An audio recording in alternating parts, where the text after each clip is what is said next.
नमस्कार दोस्तों, मैं हितेश पटेल आप सबका फिर से एक बार अपने YouTube channel Abhit online classes पे स्वागत करता हूं। आज हम लोग फिर से एक बार क्लास 10th के बिहार बोर्ड के क्लास 10th के मैथ को पढ़ने वाले हैं, जिसमें हम लोग आज एक्सरसाइज 2.2 को सॉल्व करेंगे।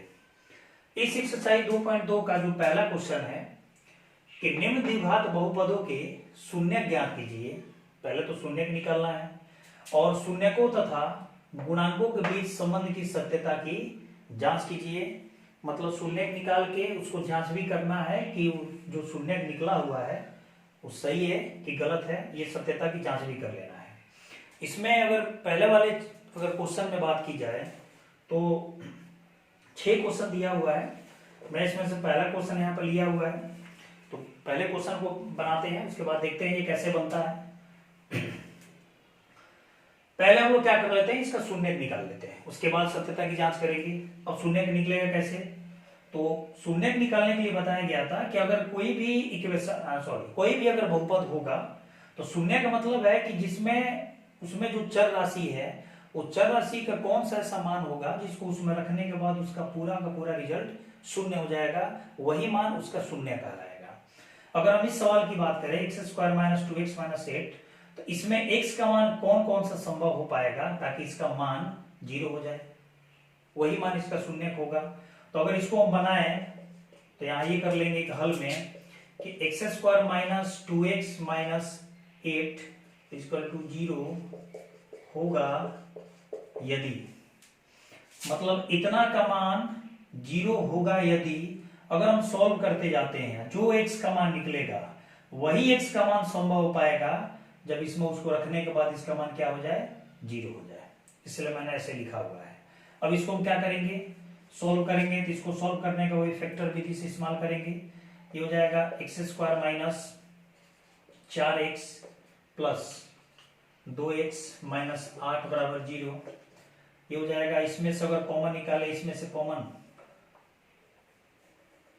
तो x - 4 और ये प्लस इसमें से 2 कॉमन निकाले तो x - 4 = 0। और ये हो जाएगा x - 4 और ये हो जाएगा x + 2। यहां से x = 4 और यहां से x = -2। अगर इस सवाल का अगर शून्य की बात की जाए तो यहाँ शून्य एक x = 4 मिला और x = -2 मिला, तो यहां हम लिख सकते हैं इसीलिए शून्य 4 और -2 है। ये हम लोग का आंसर आ गया शून्य के लिए। इतना तो करना पड़ेगा हर क्वेश्चन के लिए जब शून्य पूछेगा तब। लेकिन इसमें एक और सवाल किया हुआ है कि शून्यकों तथा गुणांकों के बीच संबंध की सत्यता की जांच करें। तो इसको कैसे करेंगे, तो यहां लिख रहे हैं जांच। अब जांच में क्या करेंगे, माना कि चूंकि 2 मान मिला है तो उसमें बताया भी गया था कि शून्य कहें या उसको मूल कहें या उसका हल कहें। तो इन दोनों को हम अगर मूल मान के चले तो एक को हम अल्फा मान सकते हैं, एक को हम बीटा मान सकते हैं। तो माना कि अल्फा बराबर ये 4, जहां तक मानने की बात है तो हम किसी को कोई मान सकते हैं, लेकिन यहां माना गया कि अल्फा बराबर 4 तथा बीटा बराबर -2, ये हो जाएगा। अब यहां अगर हम अब अल्फा प्लस बीटा निकाले, मतलब मूलों का योगफल, तो क्या होगा अल्फा प्लस बीटा, यानी 4 प्लस बीटा का मान -2 है। ये हो जाएगा कितना, 2। इस 2 को अगर लिखना चाहें तो लिख सकते हैं 2/1। अल्फा प्लस बीटा का मान क्या होता है, -b/a। -b को उसमें बताया गया तो माइनस बाहर निकाल के x का गुणांक बट्टा x² का गुणांक, इसको क्या करेंगे हम उसी फॉर्म में दिखाएंगे। तो ये हो जाएगा माइनस और 2। अगर बहुपद में ध्यान दे तो यहां क्या है, -2।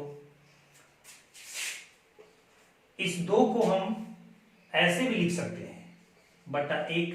फिर यहां अगर हम दिखाएं तो -2 क्या है, तो x का गुणांक बट्टा 1 क्या है, यहां पे है, यानी x² का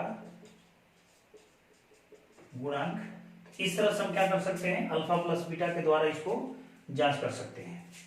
तथा अगर यहां से हम अल्फा इंटू बीटा देखें, अल्फा इंटू बीटा, तो अल्फा का मान तो यहाँ 4 माना गया है, जबकि बीटा का मान यहाँ -2 माना गया है, ये हो जाएगा -8। इस -8 को हम लिख सकते हैं -8/1। -8 इसमें क्या है, अचर पद, यानी बराबर करके लिख सकते हैं अचर पद बट्टा x² का गुणांक। तो इस तरह से क्या कर सकते हैं हम लोग, सत्यता की जांच के लिए ये प्रोसेस यूज कर सकते हैं और ऐसे ही दिखाना पड़ेगा। तो इस तरह से ये पहला क्वेश्चन सॉल्व हो गया। और इसमें जितना भी क्वेश्चन बाकी सब दिया हुआ है, सारा क्वेश्चन ऐसा ही बनेगा। पहले तो हम शून्यक निकालेंगे और जो 2 शून्यक मिलेगा उसको एक को हम अल्फा, एक को हम बीटा मान लेंगे। उसके बाद से alpha plus beta, alpha into beta -b/a c/a, या -b/a को हम -x के गुणांक बटा x² का गुणांक, या c/a को हम अचल पद बटा x² का गुणांक, उस फॉर्म में भी बराबर करके बस ये दिखा देना है। तो इस तरह से क्या कर सकते हैं, सवाल को सॉल्व कर सकते हैं। तो बाकी सब बन जाना चाहिए। आइए क्वेश्चन 2 को देखते हैं। क्वेश्चन 1 में 6 क्वेश्चन दिया हुआ है, मैंने 1 नंबर को बना दिया और इसमें मैं एक 4 नंबर को भी बना रहा हूं। हो सके तो मैं एक और क्वेश्चन को भी बना दूंगा, लेकिन आप सब अगर खुद से ट्राई कीजिएगा तो बढ़िया होगा और बनेगा भी। अगर इस क्वेश्चन के लिए देखा जाए, मतलब इसका अगर शून्यक निकाला जाए, फिर शून्यकों की सत्यता की अगर जांच की जाए तो ये कैसे बनेगा। तो इसके लिए फिर हम क्या करेंगे कि जब इसका शून्यक निकालने के लिए देगा तो क्या करेंगे, बराबर 0 होगा यदि ये मान के चलेंगे। तो यहां कर लेते हैं, चाहे यहीं पे मान लेते हैं, बराबर 0 होगा यदि। अगर इसको हम सॉल्व करें तो या तो एक को हम इधर ले जा सकते हैं, और नहीं तो पहले ही दोनों में से कुछ कॉमन निकाल सकते हैं। तो मैं पहले ही निकाल दे रहा हूं। एक तो 4 कॉमन निकलेगा, एक u कॉमन निकलेगा, तो यहां बच जाएगा u और यहां बचेगा 2, ये बराबर 0। फिर यहां से 4u बराबर 0 और यहां से u प्लस 2 बराबर 0, मतलब यहाँ u से हो जाएगा u बराबर 4, 0/4 करेंगे, सॉरी, ये हो जाएगा 0 और यहाँ u बराबर हो जाएगा -2। इसलिए शून्यक 0 और -2 है डायरेक्ट। या अगर हम मान लेते हैं कि px बराबर इतना, तो px बराबर 0 जब शून्यक निकालेंगे तो वैसे भी करके बना सकते हैं, या डायरेक्ट हम बराबर 0 होगा यदि ऐसे भी करके बना सकते हैं। अगर हम ये जांच की बात करें या जांच, तो यहां माना कि अल्फा बराबर 0 तथा बीटा बराबर -2, तो यहां कर लेंगे अल्फा प्लस बीटा। तो अल्फा प्लस बीटा हो जाएगा 0 प्लस -2 यानी -2, और इस -2 को लिखना है -b/a के फॉर्म में। तो इसको हम लिख सकते हैं -2/1। अगर ऊपर नीचे हम 2 से गुणा कर दे या 4 से गुणा कर दे, 4 से, तो हो जाएगा -8 और हो जाएगा ये 4। अगर हम यहां देखें तो -b/a ये फॉर्म होता है, -b/a ऑलरेडी माइनस है, लेकिन यहां b का मान पॉजिटिव है, तो हम क्या करेंगे, माइनस, ये तो माइनस निकल गया, 8 के लिए यहां लिख देंगे u के फॉर्म में है, तो u का गुणांक बट्टा 4 के लिए u² का गुणक। तो हम ऐसे करके इसको बना सकते हैं। तथा अल्फा इंटू बीटा 0 गुणे -2, बीटा का मान हो जाएगा 0 को लिख सकते हैं 0/4, कोई दिक्कत नहीं होगा, 4 क्योंकि नीचे चाहिए, यानी 0 क्या हो जाएगा, अचर पद, इसमें +0 करके दिखा सकते हैं, और 4 हो जाएगा u² का गुणांक। तो ये हमारा सत्यता की जांच रहा क्वेश्चन नंबर 4 के लिए। इसी तरह बाकी क्वेश्चन को भी हम लोग क्या कर सकते हैं, सॉल्व कर सकते हैं। मैं एक और क्वेश्चन दिखा दे रहा हूं 5 नंबर बना के। तो आइए एक और क्वेश्चन को देख लेते हैं। एक का ही ये 5वां क्वेश्चन है। टी स्क्वायर माइनस 15, इसका भी शून्य निकालना है और फिर शून्यकों की सत्यता की जांच भी करना है। तो फिर हम वही कर लेते हैं, टी स्क्वायर माइनस 15 बराबर 0 होगा यदि, या अगर हम पहले ही मान ले कि पीटी बराबर इतना, तो पीटी बराबर 0, तभी उसको हम सॉल्व कर सकते हैं, हम ऐसे ही बना सकते हैं। तो यहाँ ये हो जाएगा टी स्क्वायर माइनस 15 को हम √15 का स्क्वायर के फॉर्म में लिख सकते हैं बराबर 0, ए स्क्वायर माइनस बी स्क्वायर यानी ए प्लस बी और ए माइनस बी। अगर इसको सॉल्व करें तो यहां से t बराबर -15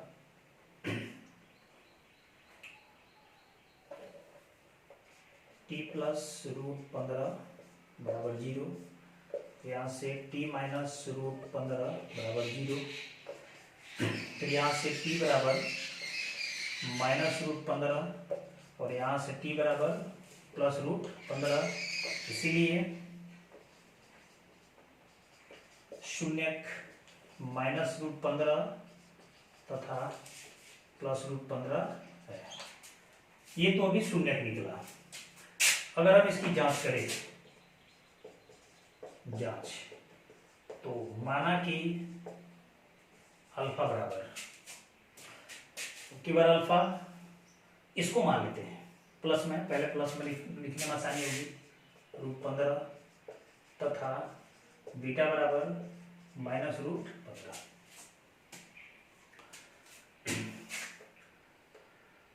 अब अल्फा प्लस बीटा, तो अल्फा का मान है √15 प्लस बीटा का मान है -√15। अगर दोनों को जोड़ेंगे तो आएगा 0, ठीक है। तो इस 0 को अब अल्फा प्लस बीटा का मान होता है -b/a। अब b का फॉर्म दिखाना पड़ेगा, और b जो होता है x का गुणांक होता है, यहाँ t के फॉर्म में है तो t का गुणांक यहाँ नहीं है, मतलब यहाँ ऑलरेडी b 0 है। तो इस 0 को हम चाहें तो 0/1 के फॉर्म में भी लिख सकते हैं, यानी इसको हम लिख सकते हैं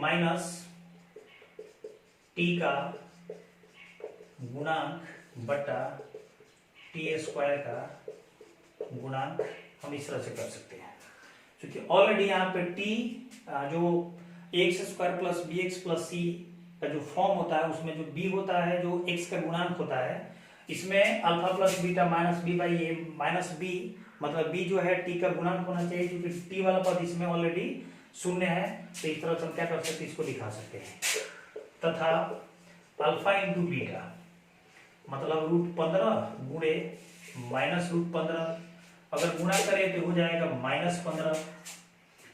अब -15 जो है इसको लिख सकते हैं -15/1, -15 यहां दिख रहा है अचर पद, बटा t स्क्वायर का गुणांक।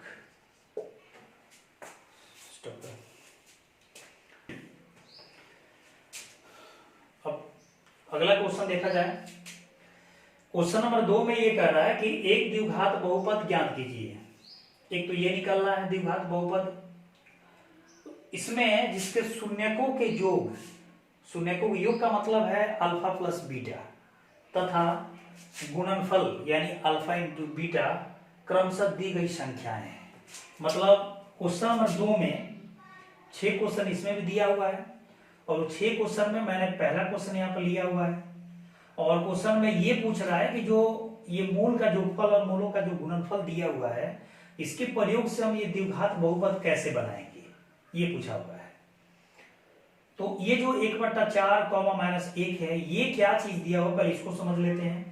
सवाल में कभी रहा यहाँ पे कि शून्यकों के योग, तथा शून्यकों का योग का मतलब, मैं फिर से एक बार कह रहा हूँ, शून्यकों का योग मतलब अल्फा प्लस बीटा, तथा गुणनफल यानी अल्फा इंटू बीटा क्रमशः मतलब लगातार, मतलब ये योग है और ये गुणनफल है, ये दिया हुआ है। और हम लोग क्या करना है, इन दोनों से एक द्विघात बहुपद को बना लेना है।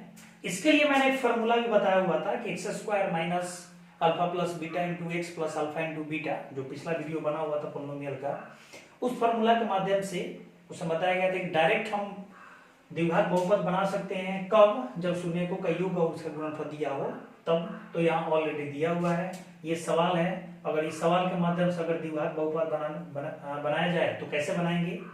तो ये क्या है? 1/4 मूलों का योग, शून्यकों का योग, यानी अल्फा प्लस बीटा कितना दिया है? 1/4 तथा मूलों का गुणनफल यानी अल्फा इंटू बीटा -1। तो इन दोनों के लिए जब हम क्या करते हैं, जब फॉर्मूला बनाते हैं द्विघात के लिए, द्विघात बहुपद, तो फॉर्मूला मिला था x² minus alpha plus beta into x plus alpha into beta. ये फॉर्मूला बताया गया था पिछला वीडियो में।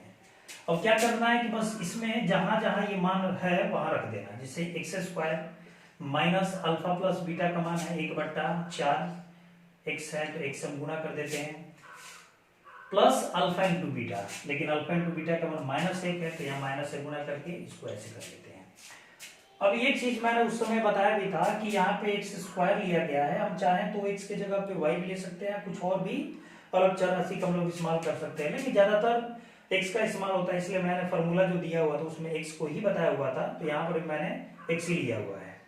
तो एक तो हम चाहें तो इतना भी आंसर छोड़ सकते हैं। अगर इसको हम सिंप्लीफाई करें, इसको अगर इसको छोटा किया जाए इसको, तो क्या करेंगे, ये तो 1 हो जाएगा, मतलब 1/4 है, तो अगर इसका सोल्यूशन किया जाए तो ये हो जाएगा 4x² माइनस x माइनस 4/4। अगर इसका सिंप्लीफाई किया जाए तो ये मिलेगा। अंत में क्या करता है कि अगर इस तरह से कुछ बहुपद बनाता है, द्विघात बहुपद, अगर बट्टा में कुछ संख्या है तो उसको जब फाइनल आंसर लिखता है तो उसको छोड़ दिया जाता है, मतलब 4x² माइनस x माइनस 4, हम ये आंसर लिख सकते हैं। ये इसका क्या होगा? आंसर हो जाएगा। तो इस तरह से हम क्या कर सकते हैं, इसको बना सकते हैं। आइए इसी टाइप के एक और क्वेश्चन को बनाया जाए। 2 का क्वेश्चन नंबर 2, इसमें एक दिया है √2 और एक दिया है 1/3। फिर हम लोग क्या करना है, एक बहुपद निकालना है। यहां लिख सकते हैं डायरेक्ट, अल्फा प्लस बीटा बराबर ये मूलों का योग है √2 तथा अल्फा इंटू बीटा बराबर 1/3। इसीलिए द्विघात बहुपद x² minus alpha plus beta into x plus alpha into beta, ये फॉर्मूला होता है, बस इसको अप्लाई कर देना है।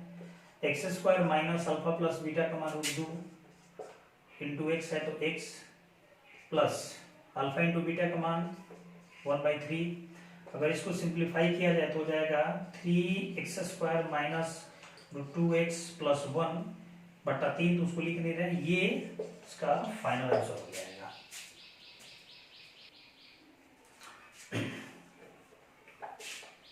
यहाँ पे 3√2x प्लस 1, ये इसका फाइनल आंसर होगा। और क्वेश्चन 2 का एक और क्वेश्चन को बनाया जा रहा है। ये है क्वेश्चन नंबर 5। इसमें दिया है -1/4, 1/4। तो यहां